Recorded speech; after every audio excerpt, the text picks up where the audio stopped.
ये election commission सरकार के कब्जे में है, हमें जाने नहीं दिया और 20 कदम जाके हमें डिटेन कर लिया। ये फाइल जो आदमी लिख रहा है वो चाहेगा वही जीतेगा। इसमें सिंबल लोडिंग फाइल राहुल चमन भाई मेहता ने लिखी तो उन्होंने एप्पल जिता दिया। अब आप दबाते जाओ बटन, जीतेगा अब एप्पल। कह रहे हैं कि ईवीएम भी बदल ली जाती है इलेक्शन होने के बाद। जरूरत नहीं, देखो वो सब अलग इश्यू है, ईवीएम के साथ 100 इश्यू दूसरे। मैं बता रहा हूँ ये फाइल जो आदमी लिखता है वो आदमी बोलेगा चुनाव वही जीत जाएगा। इसमें हमने लिखी तो एप्पल को जिता दिया है। तो मैं खोल के नहीं बताऊंगा, किसी को पता लगेगा वोट चोरी हो रहा है। जब तक आप बताएंगे नहीं तब तक नहीं, वो खोल के मैं दिखा रहा हूँ, वरना कोई दिखाएगा तो नहीं। काले शीशे का खेल है। खेल काले शीशे का है और वो काला शीशा 2017 में ही बदला है उन्होंने, वरना व्हाइट था। काला शीशा क्या है मतलब? वो वीवीपैट का कांच व्हाइट था, उसे काला कर दिया उन्होंने। कहते हैं बाहर से उसको कंट्रोल करते हैं मोबाइल से, वो गलत है। कहते जब अगर उसमें किसी तरह का चिप नहीं होता, ब्लूटूथ नहीं होता, तो कहते हैं बाहर बैठ करके लोग बदलते रहते। देखिए या मैं कागज की पर्चियों कैसे बदलोगे आप? हैकिंग से, रिमोट से हैकिंग नहीं होता। आप ना देखो नहीं हो सकता है। उसमें आप इलेक्ट्रॉनिक वोट चोरी करोगे, कागज का पर्ची कैसे बदलोगे? जी। मैंने कागज का पर्ची बदला है, मतलब वो कागज का वोट चोरी हो रहा है ना यहाँ, तो ब्लूटूथ क्या करेगा?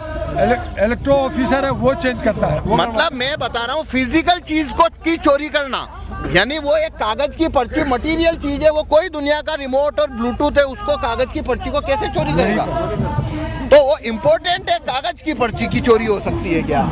क्योंकि जब इलेक्ट्रॉनिक वोट चैलेंज होता है तो आरओ क्या करता है, वीवीपैट खोल के कागज की पर्चियां गिनवाता है। और मेरा डेमो क्या बताता है कि आप सारी पर्चियां गिन लो, पर्चियां बराबर निकलेगी, क्योंकि वोट इलेक्ट्रॉनिकली भी चोरी हो रहा है, कागज में भी चोरी हो रहा है। तो मशीनरी हैक है, लोगों के दिमाग से ज्यादा हैक नहीं है, ये इनसाइड टेम्परिंग है। जो आदमी देखो आपके पास व्हाट्सएप है, उसमें प्रोग्रामर ने क्या लिखा है कि कोई आदमी अगर मैसेज पढ़ ले तो ब्लू टिक डबल हो जाएगा।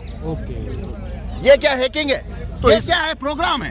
इसके अंदर जिसने जो कमांड दे रखी है, अब अगर आपको बदलना है कि ब्लू टिक नहीं रेड टिक होना चाहिए, तो क्या करना है? उसके फाइल खोल के उसमें प्रोग्राम में जाए, कोड लिखा है वहाँ पे रेड टिक का कमांड दे दो, तो अगले दिन से रेड होना शुरू हो जाएगा। हैकिंग का कोई खेल नहीं है।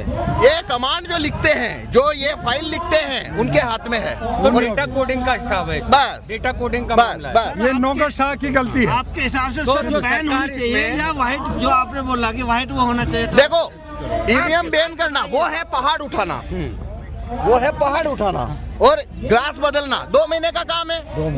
ग्लास बदलना है, डेटा कोडिंग को कैसे वो है छोटा सा पत्थर उठाना। और अगर डेटा कोडिंग को कैसे रोका जा सकता है? आप ग्लास व्हाइट कर दो। ओके, अगर ग्लास व्हाइट में अगर चोरी होती कागज के पर्ची की, तो ब्लैक क्यों करना पड़ता?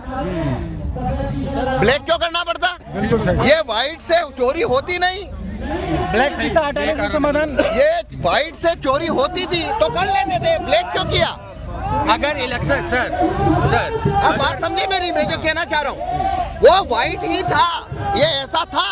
ब्लैक कर तो जिनने चोरी करनी है बहुत मत्था लगाया, कुछ नहीं हुआ। फिर किसी ने आइडिया दिया कांच काला कर दो, वोट चोरी हो जाएगी, कागज के भी चोरी कर लेंगे, तब बदला है भाई। इंजीनियर साहब, आपको आइडिया है कौन सी संस्था कर रही है चोरी हो रही है? हाँ, देखिए मैं ये नहीं कह रहा हूँ वोट चोरी हुए, मैं कह रहा हूँ अगर चोरी करनी है तो ऐसे होगी। वैसे हो सकता मैं है। ये नहीं कह रहा हूँ अगर वोट चोरी हुए, मैं कह रहा हूँ अगर चोरी करनी है तो ऐसे होगा और उसे कोई पकड़ नहीं पाएगा।